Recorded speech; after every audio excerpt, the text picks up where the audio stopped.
Pain heals. Chicks dig scars. Glory lasts forever. Candace Parker, WNBA basketball legend, has some interesting, revealing things to say about Cathy Engelbert. And the nice thing about this is it gives us something solid to talk about. This is not, a he said, she said. This is not drama in the way Nafisa Collier dropped the information that she had that got that response from Cathy Engelbert and created a firestorm in media. This is a very reasoned conversation with Candace Parker, and she's got some nuggets in here that I want to talk about, and also talk about what that means for Cathy Engelbert going forward. I do not think she will be resigning, and I got a couple of reasons for that we will get to. Welcome back to the channels. Thank you for being here. Appreciate all your support. Shout out to the 19. Hope you all having a fantastic day. And it is wild, by the way. Some of you that have we're closing in on 1,000 videos, and I know there's a bunch of you that have been around for the entire ride, names that I recognize in the comments all the time. It's absolutely, it blows my mind. It really does. I appreciate it. So let's dig into this. This is about a 3-minute clip, so I might break it up here and there with some thoughts to specific things Cathy says, but I want to get into this. I want to talk about some things about Adam Silver because she mentions him as well, and what things that I'm hearing lead me to think that Cathy is sticking around, and why, for the WNBA's sake, she should, at least for a little while. Here we go. Adam Silver is Cathy's boss, Mhm. and he is the commissioner of the NBA. Yep. He made a statement a couple days ago in New York regarding that,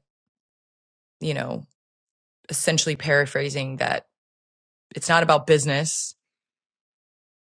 It's not about viewership. It's, at this point, seems like there's relationship issues, Mhm. to say the least. My initial thoughts, because everybody's had this same sentiment, and for a very long time. Mhm.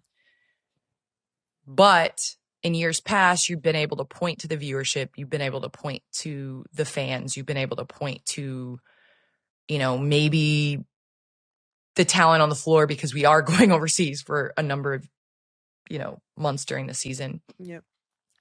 This year you couldn't. The year before you couldn't. And honestly, previously, I think that was a little bit of a cop-out.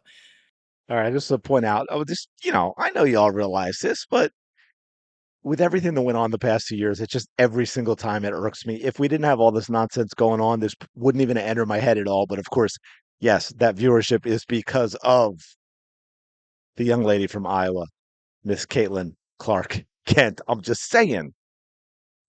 Yeah. You could point to the business plan, but where is the business plan? It starts with leadership. I'm always a believer in alignment. I think the NBA were led through huge years by David Stern, and he was a commissioner that could get you there. Yeah. In terms of get you over the hump, get you to growth. But I think for now, relationships matter. And I don't know if he had great relationships with a number of the players. He was seen more so as, I know they were scrutiny behind some of the fines, some of the dress codes, all of those things that kind of came down on the players. I personally had a great relationship with David Stern. So this is. All right. So before she keeps going, excuse me, going further, I just want to add to that. I think from everything that I know, David Stern was, if not the greatest major sports commissioner in history, absolutely one of the best. He oversaw the incredible growth of the NBA got to its peak in the 90s. Phenomenal in terms of marketing and understanding what he needed. I know she mentioned dress code. I won't get into too much detail because that's not what it's all about, but stuff like that does matter. And everything I've never heard anything that there were players that didn't like David Stern or didn't get along with him. And, Candace saying she can't speak to that because she doesn't know. And obviously I don't either, but that wasn't something that was ever out there. I think if there were issues, I think it seemed like all the players appreciated David Stern because of what he did for the league. And so players may have not have liked things like dress code, which like obviously we don't see nowadays for any of the major sports. And hey, maybe that's part of the problem. But David felt he wanted a very specific reputation for the league that was going to help grow the NBA. And he was absolutely phenomenal at what he did. And I think the commissioners we have nowadays in sports are an embarrassment when you compare them to David Stern. Shout out David. In no way knocking him. But I do think Adam is leading in a different way. And I say that if the NBA is our blueprint, then we have to look at that from top to bottom. We can't just choose what we look at that as. And I'll tell you this. I signed a deal with Amazon to broadcast for Amazon. I got a text from Adam Silver saying, congratulations. I had my third child. I got a text from Adam Silver about my third child. Now, whether this is Adam or his assistant, somebody from the league office is reaching out to me. I got a baby gift for my third child. I get a Christmas gift from Adam Silver every year. I retired. Adam Silver sent me a text message that basically congratulated me on my career and how much I've done for the women's game. And he looked forward to how much I'm going to do from the sideline. I have not heard from Cathy. I saw Cathy in Phoenix after I had been retired for 4 months at Phoenix All-Star Game. And she said, congratulations in person. And that was the only time. And so you've heard other players, Sabrina Ionescu alluded to this. I have a better relationship with Adam Silver than I do Cathy. Same thing. Elena Delle Donne, I didn't hear from Cathy when I retired. My 2 jersey retirements, there was no Cathy. Yeah. So I think that Adam Silver understands the process. I don't know if he understood that Cathy was not doing that either.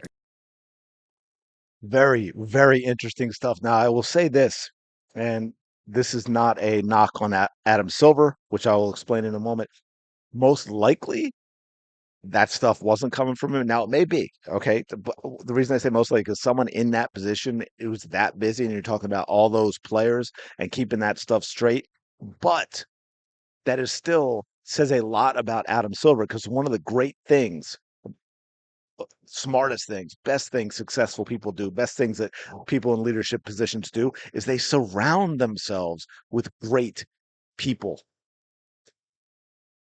Right? Which clearly also is an issue for Cathy, because if Cathy's not doing it, if Adam Silver's not doing it, someone who works for them should be making sure stuff like that gets done and making sure stuff like that gets taken care of.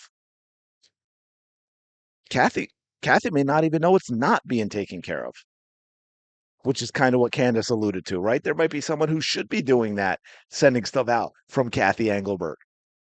The other thing I will say was kind of interesting is I just gave all that praise to David Stern, and who handpicked Adam Silver as his successor. And Adam Silver has overseen a massive ratings decline. Now, in the last couple of years, it's stabilized. I think 2025 was pretty good. But again, when you look at the NBA at its peak, and of course, there are a lot of excuses given for that, the explosion of other sports, streaming services, the fractures of all that. You've got things like MMA that people are watching and all these other things that are more competitive. Of course, you also have population growth, so those things should be negated a little bit. But anyway, it's just interesting that you have that. But the other thing that I will add, and this is why I said it doesn't seem like Cathy is going anywhere, is because Adam Silver didn't create or indicate that was something that might happen in things he said recently. Now, he sort of, in a way, chided Cathy Engelbert when he talked about relationships and how important they are and so forth. And they are, right? Relationships absolutely are important in any type of position like this. He talked about the WNBA's experience of growing pains. At the same time, Cathy Engelbert has presided over 6 years of some of the strongest growth we've not only seen in the WNBA, but any sports league in history.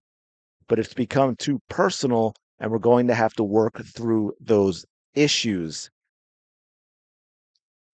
Now, that is why I say, now again, he could be putting up the public front, but obviously that is what we would call a vote of confidence from Adam Silver. And becoming too personal, I think, you're getting into a CBA. All these players have seen what Caitlin Clark-Kent has done for the league, and they all think they're the ones that did it. And now they want to get everything and anything that they can, because they pretty much see this as the opportunity to do so. So now, people like Nafisa Collier can't control themselves, get all up in their feels and their emotions, and start, shouting out nonsense that was supposedly in a private conversation. And again, last thing I would add with Nafisa Collier again is, hey, Fee, if that was said, why is it you would think a commissioner of the league would feel comfortable saying those things to you in a private conversation? I'm just saying. I'm just asking that question. Anyway, let me know your thoughts in the comments below. First of all, on that last part, because I do find that fascinating. But also, what you think about what Candace Parker said about relationships, about Adam Silver's vote of confidence for Cathy Engelbert, and this is why I said she won't leave, and I kind of added now. I think, and this is what Adam Silver, he may very well want to get rid of Cathy, but if he's good at his job and he's been around a while, said I think there are some issues there, but overall he's done a good job. If you want a CBA that is going to strengthen the future of the WNBA, the entire league, so you want something that's fair for everyone, that positions everyone for long-term success, having your commissioner be forced to step down a few weeks before collective bargaining agreement expires because of some things that players were saying out of turn, that is not a good look for the league, and that is not going to put you in a good position for bargaining the new CBA. But anyway, let me know your thoughts in the comments below. Thank you so much for checking out this video. Appreciate it. As always, do me a favor, smash the like button, subscribe to the channel. Really do appreciate it. Go have the day you deserve.